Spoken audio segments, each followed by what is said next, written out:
This week on Art of the Air features powerhouse vocal trio Divas 3 featuring Crystal Alicia Garrett, Samantha Duval, and Charity Farrell covering 4 decades of hit music. Next, we have the longtime publisher of Panorama Now, Susie Young Baxter, who will be also discussing the March 23rd NWI Talent Show. Our spotlight is on Lubeznik Center for the Arts exhibit Citizen, running through June 16th.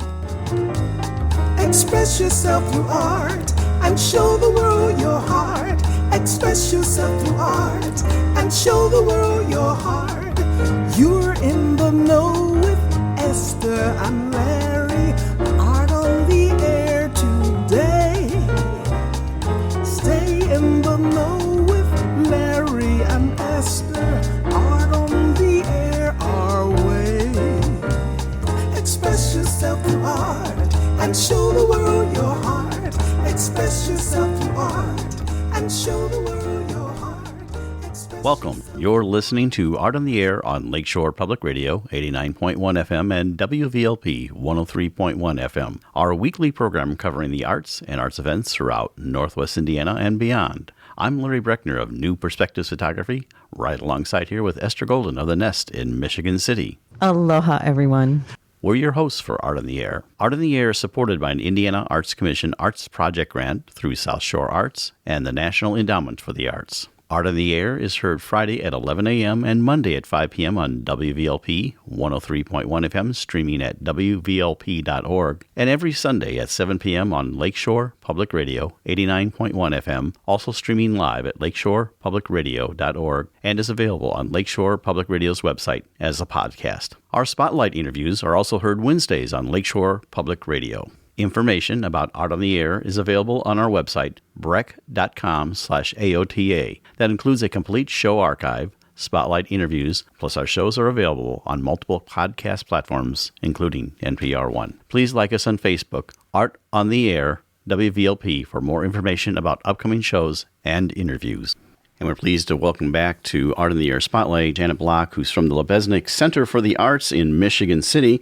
And she's going to discuss some of the upcoming events, especially about the exhibits and also maybe some of the spring classes. Janet, welcome back to Art in the Air Spotlight. Janet, who's the executive director of the Lubeznik Center for the Arts. Hi.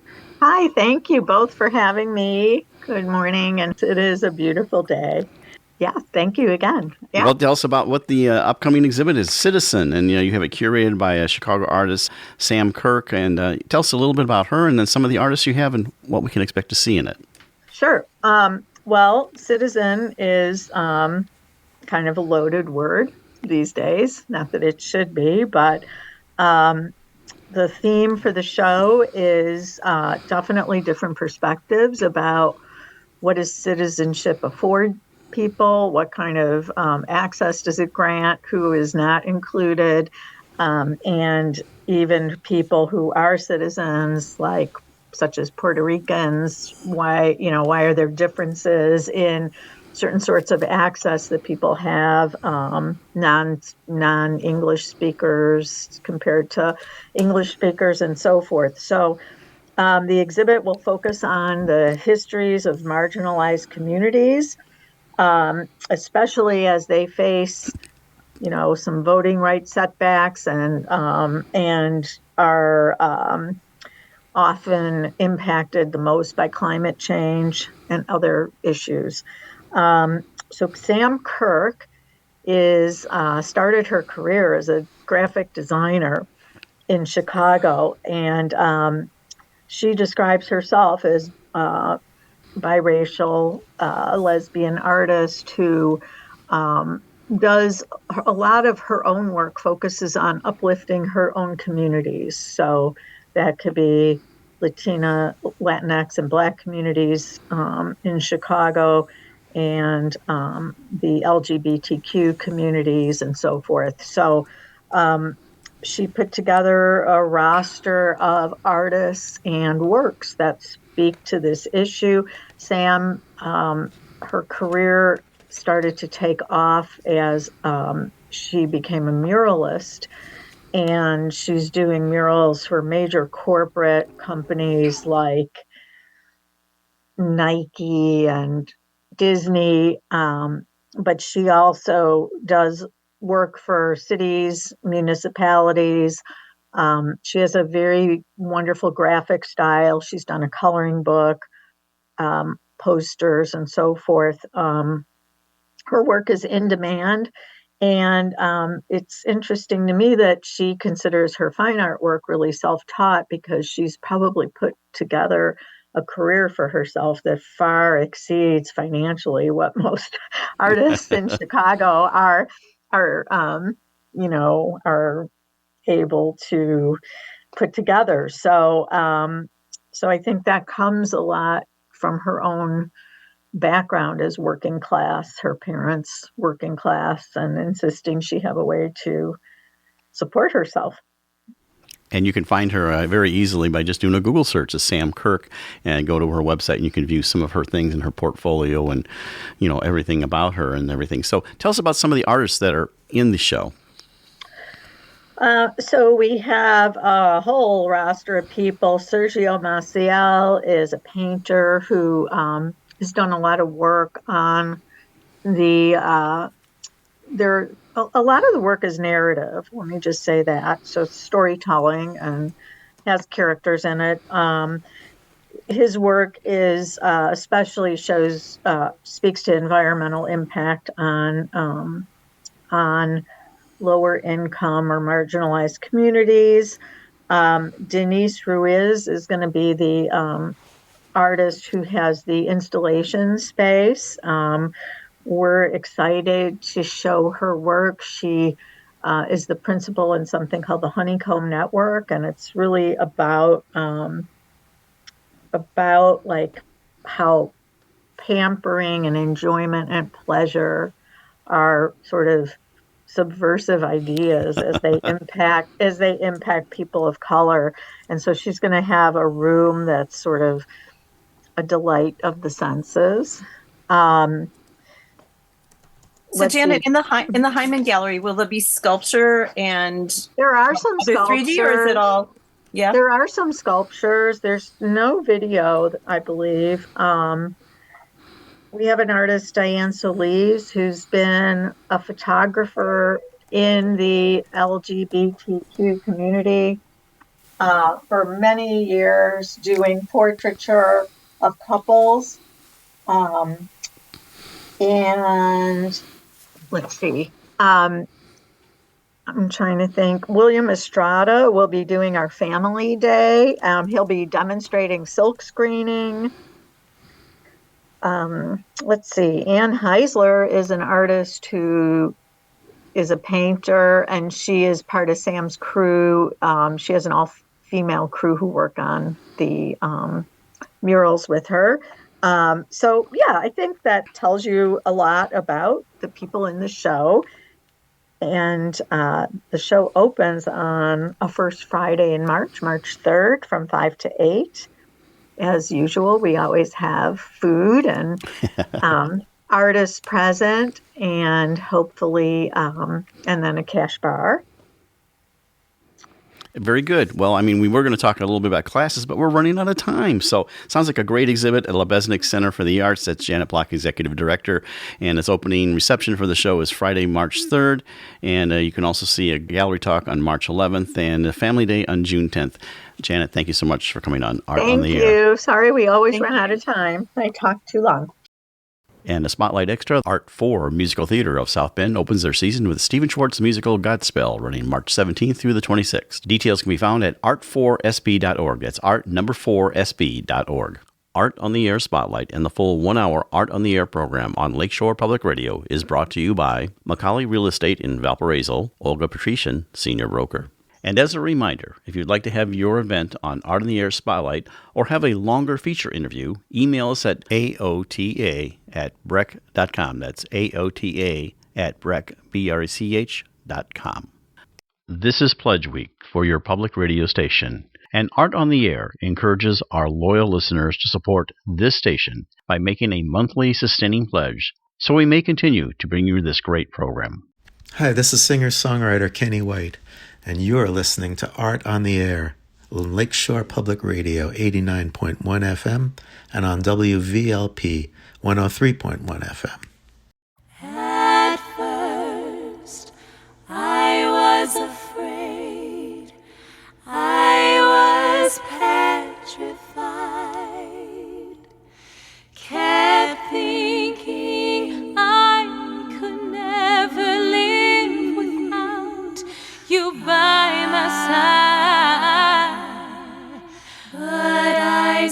spent oh so many nights just thinking how you did me wrong, and I grew strong, and I learned how to get along. We are delighted to welcome Crystal Alicia Garrett, Samantha Duval, and Charity Farrell, the Divas 3, to Art on the Air. Divas 3 consist of powerhouse vocalists performing favorite chart-topping hits from the 1960s to the 1990s. Their three-part harmony arrangements pay tribute to some of the greatest divas in music history: Aretha Franklin, Dolly Parton, Whitney Houston, Celine Dion, Cher, Donna Summer, plus many more. 3 voices, 4 decades of music. Thank you for joining Larry and I on Art on the Air. Aloha and welcome to you all. So nice to meet you. Thank you. Same here. Thank you for having us. Well, we're glad to have you. And I know you are short on time and everything, and you have a concert for Lakeshore Concerts on the March 17th at 7 o'clock. But we just want to find out a little bit more about each one of you and tell us your story. We'll say how you got from where you were to where you are now. So tell us, let's start with Crystal. So Crystal, tell us about your story. Okay. Well, I was born in That's a good start. Fort Bragg. Yes, good start. I was born in Fort Bragg, North Carolina. I'm an Army brat. Thank you, all of the veterans and the current soldiers, for all of your service. We really appreciate all that you do. And then we moved to Fort Jackson in Columbia, South Carolina. And I started singing in the church choirs, and then I moved into competing in pageants, where I eventually became Miss South Carolina in 2007. And I have opened performing for Sierra's opening act, Robin Thicke's opening act, Jennifer Holliday's opening act. That was really, really cool for me because I'm obsessed with Dreamgirls. And we actually do a song from Dreamgirls in our show, which is really cool. So and, was it a musical household? Did your mom or father sing? Was there music in the house? My father actually grew up, my mother and father grew up in Queens, New York, and my father had a doo-wop group when he was a teenager. And I recently found out about that. And my grandmother on my mother's side was an opera singer, and she sang for the USO. So yes, I have some history in my family vocally, but I'm the only one that has kept it going professionally for years because it's really hard. And I don't have children, and they had children, so. That's a tough thing about, performing, especially an act like that. It really is tough on family life. I used to tell my students, too, as I said, if they wanted to go into any kind of performance, the tougher part for females, because first of all, in acting and performing, there's 4 times as many that want to do it, and it's really tough to be down. You have to go, you get the call to go someplace else and everything. So yeah, that's interesting. Well, never a dull moment. Never a dull moment. So Samantha, let's ask you same thing. How you got from where you were to where you are now? Okay, I was born in California. I kind of call myself like a Southern California kid because I've sort of lived all over Southern California. But the town I grew up in was a very small town with not a whole lot of theater. I was just telling Charity about this. We had a group called Shenanigans Youth Theater Company, and that was like the only theater we really had where I grew up. But I did latch on to that, and I took, dance classes and singing and acting classes with them. And we did do like some variety shows. So that was kind of like my first real taste of performing. But my parents knew from a very young age that was my passion. Always singing, always dancing, always putting on shows for like the neighborhood, like all of our neighbors. We lived in a cul-de-sac, so my friends and I, we'd set up like a little stage and stuff, and we'd always put on little shows. And so that's kind of how it started. And then as I grew, my passion for it just became stronger. And I went to college for musical theater. I married somebody who was also a musical theater actor. So it's what we're always talking about. And it's amazing to have somebody who does support me in that. And he's great. He's my number one fan, my manager. He's awesome. And Jenna, I read that you did the cruise lines together with an act. Yes. Yeah. I have a lot of friends who do the cruise lines. Yeah, I've seen some pretty amazing places around the world. Same. Yeah, I've traveled to over 80 countries, and I I love travel. So it was the perfect combination of doing what I love and also getting to see the world.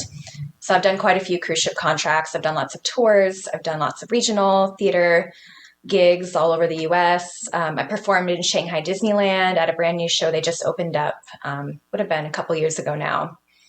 And I actually first found out about Divas 3 7 years ago when I was working on a celebrity cruise ship.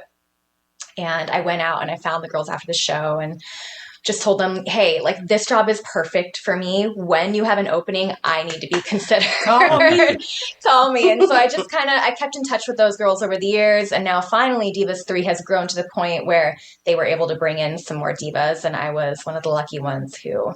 So as a collective, do you get to also give your input on what songs you would like to sing? Yes, we do. There's moments in the second act. Do you want to talk about that, Judy? Oh, yeah. So the first act is pretty set. And then once we get to the second act, it's more about what we shine at individually. So each of us have our own solo moments in that second act that are really chosen specifically for us by our producer, but we are a big involvement in what songs are even on the table to be chosen. Yeah. Oh, that's so wonderful. And we'll explore a little bit more about that. But Charity, we want to give you your chance to talk about you and how you got from where you were to where you are now. Yeah, I actually have quite a similar story to Sam. I grew up in musical theater. I grew up in Dayton, Ohio, which is oddly enough one of the venues that we play at a couple days after Munster, which is crazy. That was a happy accident, but I'm going to my hometown. But I grew up in Dayton, Ohio, and I started in musical theater. I do have a musical family, but not professionally. It was just always something fun that we did all together. So as a family, they used to call us the Farrell family singers. Like that was what we were known as. We would all do like harmonies and everything. So from a very young age, I was always singing, mostly with my family. And then I started doing musical theater, and there's a lot of theater in Ohio. So as a child, I was just constantly doing sometimes 2-3 shows at the same time and just like hopping from rehearsal to rehearsal. And then once I was old enough to consider it, I was like, I think I'm going to do this for my whole life. So I moved to New York. I lived there for almost 9 years and did a lot of stuff out there. Most of the stuff that I did meant I left New York, because that's kind of what happens. You move to New York, you audition, and then you leave to do the show, you come back. So I lived there, but mostly I was gone. I did a lot of cruise ships as well, Disney and Celebrity and all of those. And then I kind of slowed down. 2020 sort of changed a lot of things for me, where I really valued much more being with my family and having just a simpler life. So Divas sort of fell into my lap, honestly, where I wasn't in a place where I was willing to audition anymore and do the hustle. It's just so hard, and I didn't want to live away from home and my family at that time. And so I got in contact with our producer just by a friend, mutual friend that we had, and it ended up working out, and now I'm officially working for Divas, and I'm so grateful that happened, because otherwise I probably would just find a normal old job and be hanging out in Ohio right now. So I'm really, really grateful for this. So tell us a little bit about Divas 3, what people can expect when they see Divas 3. Well, you can expect a celebration of divas and, everything that word encompasses. To us, it means women who are powerful, women who are confident and strong and know what they want, and they're not afraid to go after, those things that they want. And also talented. Yes, and of course also talented. Yes. And we perform music from the divas from the 1960s through the 1990s. So all of the divas, like you said, that everyone we're really knows. familiar with. Aretha Franklin, Whitney Houston, Dolly Parton. We had some kids come to our show last night, and they knew some of the songs. It was so cute. It just goes to show how, how popular this music is. It covers So all who are those your genres. personal favorites to sing? So Crystal, who do you like singing? I love singing Aretha. It's so hard, and we talk about this a lot because we don't try to emulate the divas. We don't try to become them because we can't, because they are one and only, each and every one of them. But we take our own spin on it and take what God has given us and just try to honor them in our performances. How many performances do you do on a tour? Like right now do you do a whole year season or half year season, or how does that work for you, like your particular group? Right now we're in we call it like legs of the tour. So Right. this leg is about 2 months and some change. So we did a leg in the fall a couple months ago in October. That was 2 weeks. So it just kind of depends on where we're routed and how long that routing worked out, like where it takes us and how long that needs to happen. Yeah. But it can be anywhere from like this week we did about 4 performances. We're by the time that it will be a week time slot, it'll be about 4 performances, and then sometimes it can go up to 8. So it just kind of depends on our routing, how close. That's we a are lot to of the sequins. Oh, yes. Oh my gosh, it's so heavy. Our suitcase with all of our costumes, we've compiled them all into one suitcase, and it's like 75 pounds. It's a so lot. heavy. Wow. There's my Heavy and hot. shower floor is full of glitter. Yeah. Yeah, I was still washing off sequins last night. All the glitter, all the sequins. That and glitter. The glitter you can But never we get do out this of with anywhere. So, yeah, glitter. I always No. hated dance schools when they would have glitter, and I'd live with glitter on my stage for years. So now, if do you stay together as a group? I mean, you're like, let's say, Divas 3, Group X, and or do they mix you guys up occasionally? Do you work with other people? I mean, I realize there's a vocal thing, but there's got to be, knowing how performances, you guys know your timing and things better. It seemed like it would be smarter to keep you together. And the other second part of that question is, one of you gets like really sick, does someone else pop in? So explain that process. Yeah, if somebody has to, if one of us, completely loses their voice or something, then that is the nice thing about having a rostered cast, is that we can call somebody else and hopefully they can, fly in and fill in.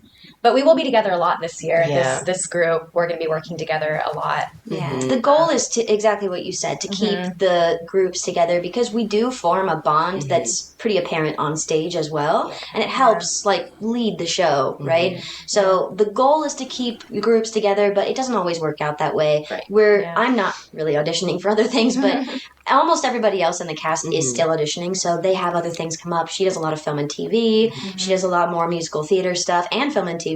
So there's a lot of other auditions and opportunities that come up that our producer is so lovely, and she'll let us do those things and come back to the show. So sometimes we have to kind of mix and match the casts, but for the most part we try to keep it all together. Yeah, keep the dynamic together. Yes, absolutely. We've asked all of our guests sometimes this question, we'll let each one of you respond, is how COVID impacted you in your performing life and your personal life, not only for Divas 3, but whatever you did out there. So I went to China. I went to work at Shanghai Disneyland. You were in the thick of it. Well, the funny thing is they went through it, like their rough period, before we did. Right. So when we were experiencing it really badly over here, life was pretty normal over there for them. Oh, I see. So that's why I went to work there, because there really was nothing here. Wow. Yeah. But they were, they had, their COVID policies in place, of course, and you had to show, your, God, I forgot what it's called. They use barcodes for like everything, and you would have to show that your barcode was green before you could go anywhere, before you could go to work, before you could go to like the supermarket. But as long as you had your little green barcode that said you were fine, you could basically live life, And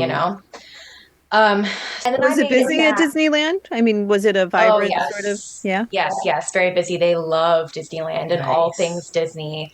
I played Elsa in the show that I did there, and I always felt like a rock star. Every time I walked on stage, they would like scream for Elsa as if she was Beyonce, and it was so much fun.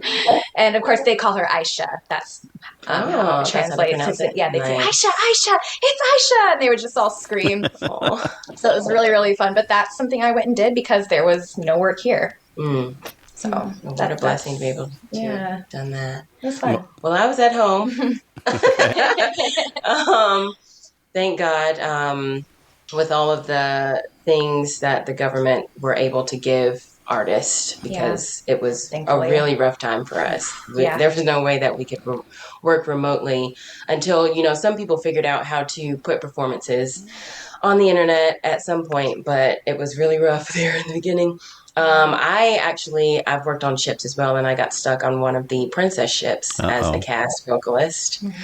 So I was one of the ones that was stuck for a couple of months, and that was not fun. That was very scary, actually.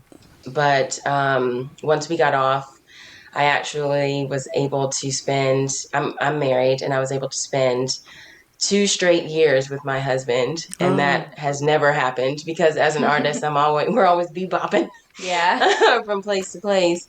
So it was really cool. And I was like, am I annoying you yet? No. I've been here for more than 3 months. So that was a different dynamic that we were able to build and see in our marriage. So it was really cool. So and you're still smiling, so yes, and I'm still married. And you're still So things worked out. It's fine. good. Yeah, it's fine. I didn't annoy him too much. And Charity, how did it impact you? Well, I mentioned earlier I ended up leaving and moving back to Ohio to be with my family during that time, and sort of a lot of things changed for me just mentally, just being aware of my priorities. Because before it's like, oh, your family's always going to be there, and then COVID happened, and of course it was all these people were losing their family members, and it was just really traumatic. So I was like, you know what, I need to have my priorities straight. So I went home, I bought a house, and I was like, I guess I'm a normal human now. And so I teach voice. I'm a voice teacher, so I really leaned into that pretty hard, and I teach over Zoom still, but at the time that was how I sort of made ends meet for a while. But yeah, and then eventually once everything opened back up again, I had stopped auditioning, but I had thankfully made enough contacts over the years, because I've been doing it so long, that people started calling me, even though I didn't audition, like, we thought you'd come up to this audition, or why aren't you here? And I was like, oh, I'm done, I'm not doing this anymore. And so eventually I just started getting jobs by word of mouth. Nice. So, which is, I'm so grateful for. And that's exactly how I ended up working with Divas, is just word of mouth, really. So I mean, they're all such triumphant stories of getting through the pandemic. It's wonderful. Well, now you're in Divas 3, and we don't want to push you out the door on Divas 3, but what are some of the future things you want to do maybe beyond Divas 3? Are you looking to do like big stage, like Broadway type stuff, or, major or national tours, which, when you're on a national tour, you're in for a long time. Oh, yeah. Yeah. Well, I just moved to New York with my husband. My family's from New York, like I was saying earlier.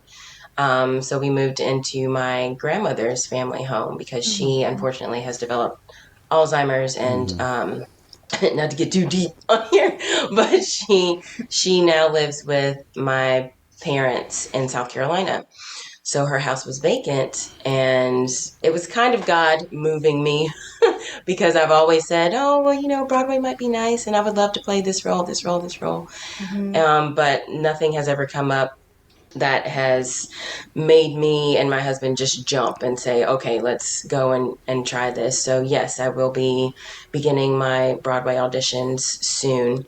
And then I'm also still involved in TV and film. I had a movie that just came out this past September that I was in as well. So yeah. What movie was that? You want to say what that is?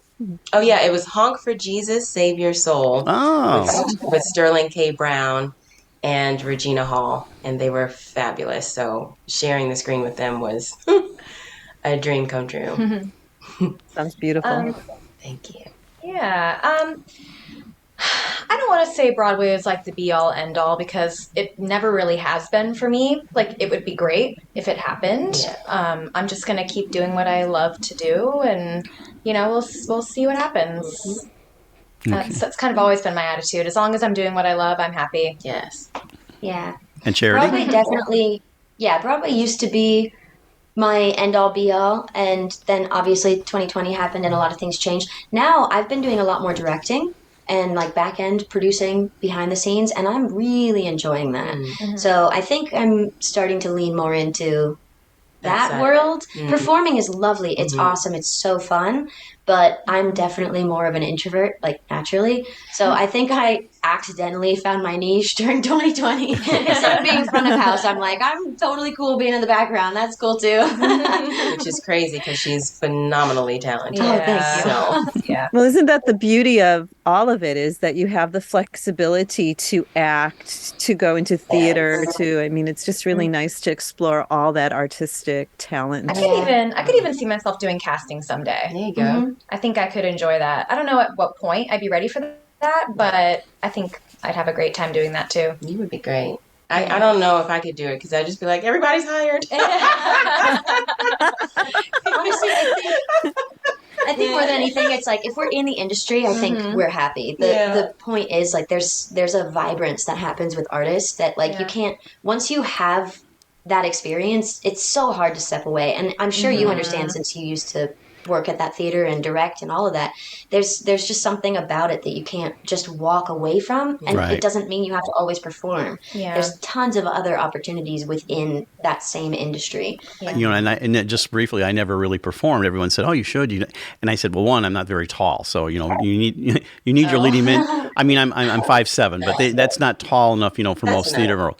And but I always I'm much better at produce and direct. I like making whatever happens happen on stage and making the stage picture happen. So I totally buy into that. And the schedule I had at Munster, which was high school, we did 2 musicals a year, 2 straight plays.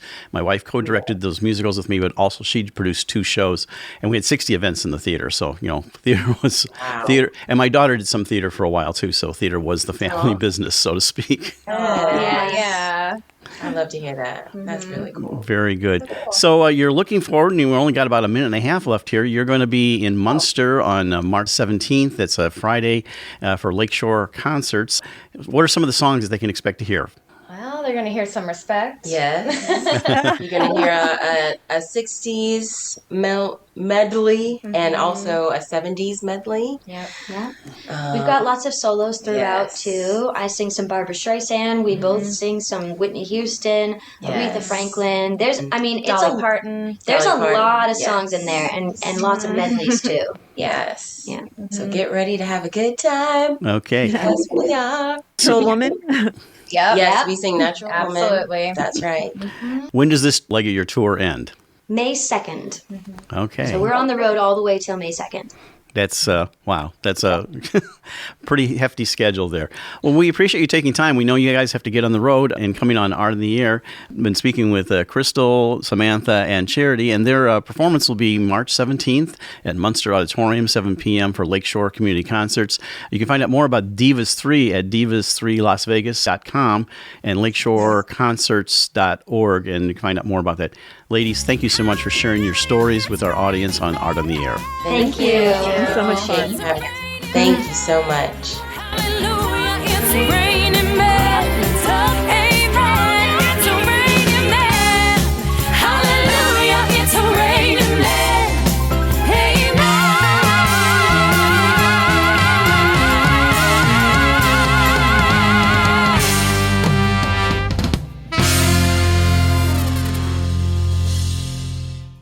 This is Whitney Reynolds of The Whitney Reynolds Show, and you're listening to Art on the Air on Lakeshore Public Radio, 89.1 FM, and on WVLP 103.1 FM.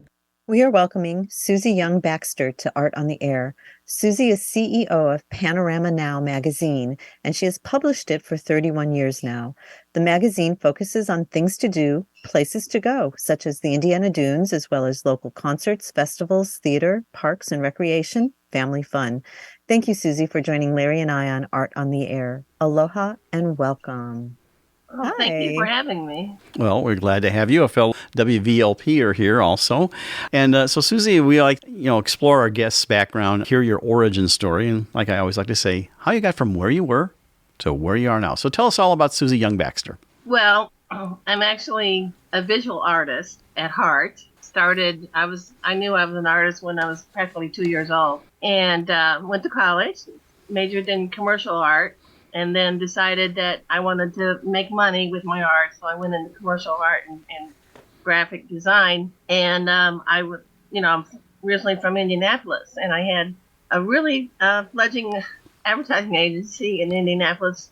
And in 1985, during the Northwest Indiana recession, we moved up here because my husband got a real nice engineering job. And so we're in the middle of this recession, and I'm trying to find work. So it was pretty slim at the time. So I decided to go into publishing and started doing newsletters, and just really enjoyed having something to offer to people that helps change their lives and benefit their lives. Well, so I got hooked on it. Susie, what was that moment at 2 years old that knew you were going to, tell us about your childhood, and was there Well, were there arts in the family? I think no, there's no artists in the family. But I remember I did this drawing, and it was all color, colored pencil, just a design, one of those scribbly designs, and you just fill in all the circles. I just remember doing it and did it all on my own, and then showed my mom when it was done, and she was, just amazed, and she knew then, and so it was always encouraged. And even when I was younger, I did go to private art lessons, but while I was a teenager. Did that consist of drawing and painting, or did it also include sculpture? What were they like? Mostly all visual. I can do pen and ink, watercolor, oil painting, acrylic. Well, have you ever exhibited your work? I mean, or you cover all the different arts, but maybe it's time for Susie Young Baxter to put her name at the bottom of a canvas or something. Well, I did do architectural renderings and got paid good money from the Builders Association.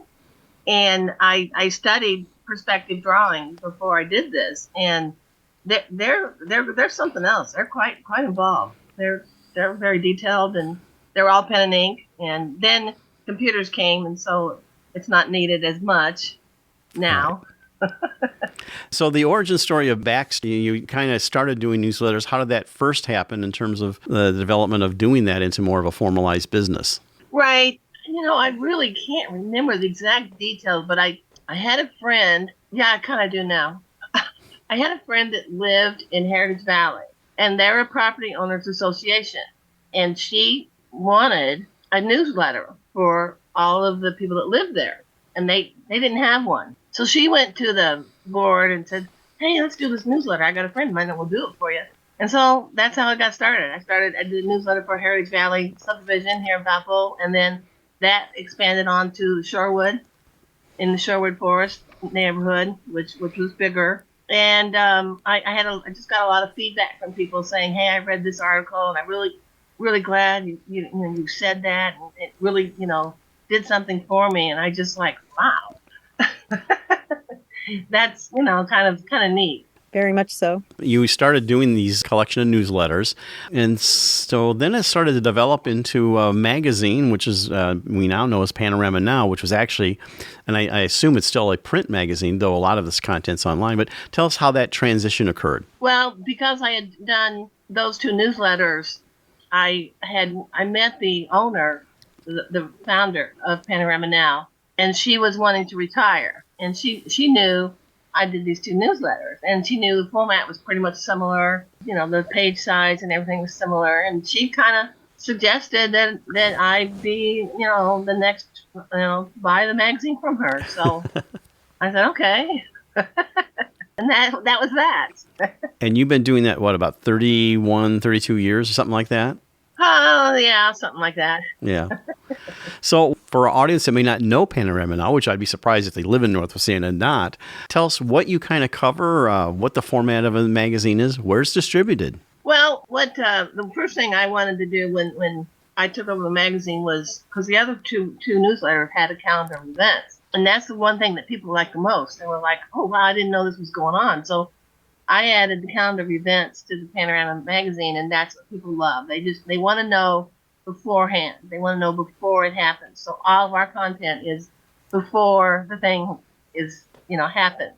So we started a very elaborate calendar of events, and that's what people like. And then we also tell people the upcoming festivals and upcoming theater. We cover all the theater. And one of the things that I experienced from moving here from Indianapolis was the first thing I felt when I moved here was, what is there to do here?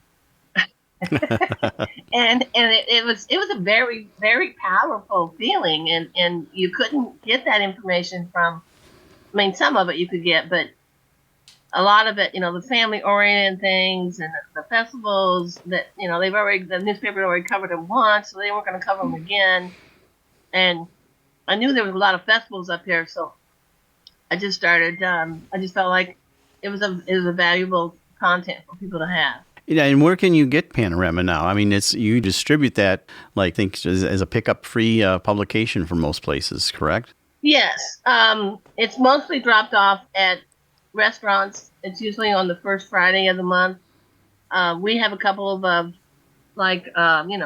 bookstores and coffee shops and maybe some laundromats that we drop it off at. But for the most part, we deliver to restaurants. But the other thing that most people don't realize, and I keep telling everybody that I can, it's also direct mailed to doctors' offices and dentist offices and some car repair places. And the address is actually printed on the magazine, and it says subscription underneath there, so people won't take it home. And those magazines get a lot of eyeballs because they stay in there forever. So, Susie, and I think the beginning time, like 30 years ago, is, of course, quite different than now. I'm sure now a lot of people are writing in and telling you what their events are coming on. But what were those beginning days like? Oh, my searching goodness. out the events? Oh, my goodness. You have no idea. I know. Tell us. We started sending out a postcard every month to these people and saying, hey, this is our deadline. You want to be on the calendar? This is our deadline. And we mailed out every single month about 250 postcards to, the Indiana Tourism Bureau, the Polk County Tourism Bureau. I mean, everybody we could think of, the Expo Center, the Center for Performing Arts. And then it transitioned into email. So we started emailing people each month, our deadline. And now we have a list of every single month of people that have events on that month, and we email them. So it was a process, I'm telling you. It still is, I'm sure. But yes, it is. And people aren't. For a while there, we had, a lot of press releases. That was really a big deal, a really popular thing. And now I don't know why, but with the internet and Facebook, we're not getting the press releases like we used to either. So it's kind of in a way. Do you think that's pandemic related though? Because it's been 3 years now. So yeah, a little bit. It kind of went down. It seemed like it went down. The press releases went down during the pandemic, and now that everything is supposed to be back to normal, it just seems like everybody's got this habit that we don't do press releases anymore. And the people that do, we really appreciate it. I mean, they get a blog post on the website, and there's a lot of benefits. So I encourage you people out there listening, send those press releases out. I know when I was working at a Munster Theater Company, I sent you releases all the time, ready to go. That's how I really appreciated. You were very good, very prompt, pictures. That's how Larry and I met, actually. Yeah, we met doing that, and actually for a while, I think we distributed Panorama Now from a Munster. So it was, it's actually an important process. And you're right, the news release process. There's a skill to writing it, and I used to even tease with the Times. I said, if you don't give me a story, just give me a picture with a caption, and I'll be really happy. And that's it. So. You're listening to Art on the Air on Lakeshore Public Radio, 89.1 FM, and on WVLP, 103.1 FM. So tell us the transition, you kind of touched on it, into digital media, though, because probably more people may be familiar, not with the printed magazine, which still is there, but how you went into digital media and how Panorama Now is now available online on Facebook and otherwise. Oh, that's a different story, too. At first, we used the website to organize the calendar, and we would add the events to the website, and then we would go from the website to the magazine. And it was basically a data entry function. And then the websites became more and more popular. And we kept, upgrading and finding, different people that would help us with doing a really good job. And then we got into search engine optimization probably about 8 years ago.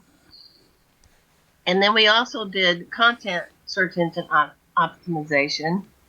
And we've been doing content optimization for a very long time. And so here recently, Google algorithms completely changed. I mean, they just reformatted the whole entire ranking system. And a lot of people don't know this. I mean, they tell me, I hear people say, oh, I do it all the time. Well, no, this was completely overhauled because they found out they have competition with TikTok. So they realized they had to change their formatting. And so now, last year, we had over 500,000 unique visitors. That's over 500,000 different computers logged into Panorama Now. And that's because of our content SEO that we've been doing and the software SEO. And now we come up like really, really, really, really high all the time. I was amazed. I had my IT guy tell me this. And I'm like, what are you talking about? So I actually had to do my own research on my own website.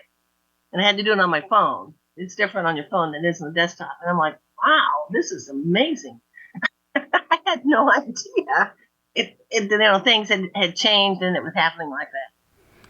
So it was really good. And then also during the pandemic, another thing that happened during the pandemic that actually changed big time for us was we had nothing to do. Okay, there was no events, so we're sitting around twiddling our thumbs because everything was canceled. And so I'm like, out of boredom, sheer boredom. I was looking at sewing your own mask, and I do sew too. One of my skills. So all these videos had the exact same way of sewing a mask. And so I thought, this is really complicated. You had to have that 16 folds, you had to be perfect. You had to put the sewing needle in a certain way. So I said, there's an easier way to sew this mask. So I just took a piece of material, put a cereal bowl on top of it, cut around it, and I did the instructions on how to do it. You can do elastic on the edge, and that's it. You're done. And so I blogged that on the website, and that went viral. It went all over the country. It went to South Carolina, Florida, Texas. It got over 35,000 hits on that one page. Not the website, just that one page got 35,000 hits of people looking at an easier way to sew masks. So because of that threshold we reached, Newsbreak discovered us, which is a national news organization, a national news app that is on your phone or your email. And so now every time we blog, it goes on Newsbreak. The first year they kind of experimented with, onesie twosies. Every once in a while they would put one up, and then they realized that they get a lot of click-throughs, they get a lot of likes, get a lot of clicks. So they just made it all across the board. Every single time we blog, it goes on Newsbreak. So that helped a great deal. I bet. It's just one of those stories.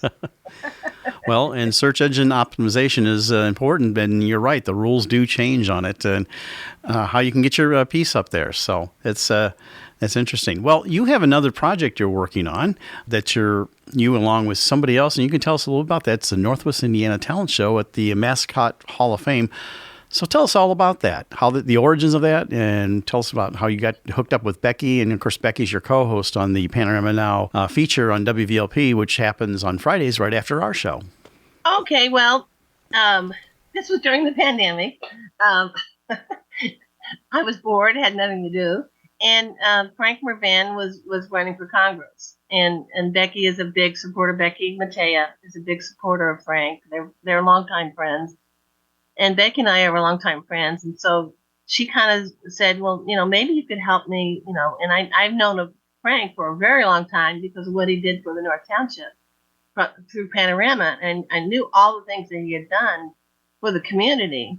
So we sort of got together and supported him, and she figured out things I could do to help the campaign, and then I figured out things she could do with her ideas and her creativity that kind of tied in with things that I do. And so we realized we had this big synergy going on. And she's got her concepts and vision. Vision Quest is the name of the company, and then I have my, my abilities, and we just combined them together, and it was very just accomplished a lot of things. And then I've always wanted to have some type of an event for Panorama. I could never really come up with anything that really made any sense. I wanted it to be, entertainment oriented. I kept coming up with ideas, and I just couldn't put anything together. And then Becky came up with, well, how about a talent show? I mean, that fits in with Panorama and entertainment business. And I go, yes, that would be perfect. So we decided, and we realized that Northwest Indiana really doesn't, the whole community really doesn't have a Northwest Indiana talent show. I mean, there's one in Wheeling, and there's one at, I don't know, a couple of other places just at the high school. So we decided we were going to have the whole community, the whole Northwest Indiana, and I can run through the list real quick. It's also Battle of the Municipalities. We've got people from all over. We've got people from Westville, Hobart, Maryville, Gary, Portage, Highland, Crown Point, Munster, Chesterton, and LaPorte. So it is a battle of the municipalities of Northwest Indiana. And we have 3 magic acts. Kalita out of LaPorte, he's going to do $1,000 escape. So what happens is someone from the audience ties him up, and if he cannot escape, they get awarded $1,000. Wow. So that's going to be an exciting skit. Well, Matt's always exciting. Yes. Yeah, and then we have 3 magic people. We have we have a couple of singers. We have a comedy improv. We have spoken word. We have tap dance from Indiana Ballet Theater out of Crown Point. So I'd like to, if I can, just real quick, run through the names of all the people. Yeah, I'd love it. Oh, please. Thank you. Yeah. Massage Yuga. It's an instrumental group. It's a bunch of family band that just started up out of Westville.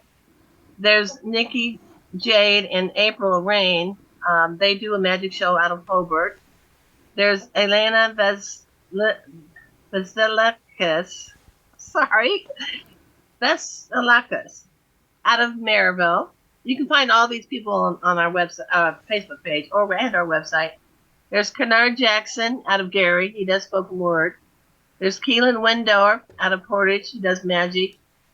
There's Maritza Aguilar, a singer. She's a younger a teenager out of Highland. There's Pat Duffing, a singer-songwriter out of Hobart. I mentioned the Ballet Theater. Oh, and one that I'm really excited about is Mary Jocelyn. She is actually an author, but her books, children's books, this is out of Valparaiso, are going to be made into movies, and they're going to be played on Disney and Nickelodeon, and she's going to show a scene from one of her movies. Oh. So that's a totally different, off the wall type of entertainment that's going to be there.